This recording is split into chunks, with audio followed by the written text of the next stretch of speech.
ஏங்க எங்க போறீங்க? ஏய் வெளில தான் போறேன், வேற எங்கேயும் போல. ஏங்க இன்னைக்கு எங்கன்னா உங்க ஃப்ரெண்ட்ஸும் கூட வெளியே போய் பாருங்க, அப்ப இருக்குது. சரி சரி சொல்லு மச்சான். இல்ல மச்சான் நான் வரல மச்சான், வெளியே போறேன்டா, அப்புறமா கூப்பிட்டா. நான் இவ்வளவு சொல்லி நீங்க வெளியே போறீங்களா? இன்னைக்கு நீங்க வெளியே போய் பாருங்க, நைட்டு சோத்துலயே விஷம் வைக்கிறேன். நீ வைக்கிற சோறே விஷம் மாதிரி தான் இருக்கும். நான் ஃப்ரெண்ட்ஸும் கூட வெளியே போறடி, வேற பிளான் இது.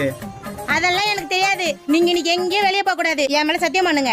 சரிடி, உன் மேல சத்தியமா நான் எங்கேயும் வெளியே போல, அப்புறம் நீ தான் ஃபீல் பண்ணுவ. அதெல்லாம் நான் பாத்துக்கிறேன். ஆமா எங்க போறேன்னு பிளான் பண்ணீங்க? அதுவா, நீ தான் என்ன ரொம்ப நாளா வெளியே கூட்டின்னு போனீங்கல்ல, அதான் இன்னைக்கு உன்னை பீச்சுக்கு கூட்டின்னு போலான்னு நினைச்சேன். ஐ பீச்சுக்கா? அப்ப வாங்க போலாம். அதான் நீ சத்தியம் வாங்கிட்டே வெளியே போக கூடாதுன்னு. அதே மீறி போனா சோத்துல விஷ வைப்பன்ற, நீ வீட்லயே இரு. பேசாம வாய் வச்சு சும்மா இருக்கலாமோ?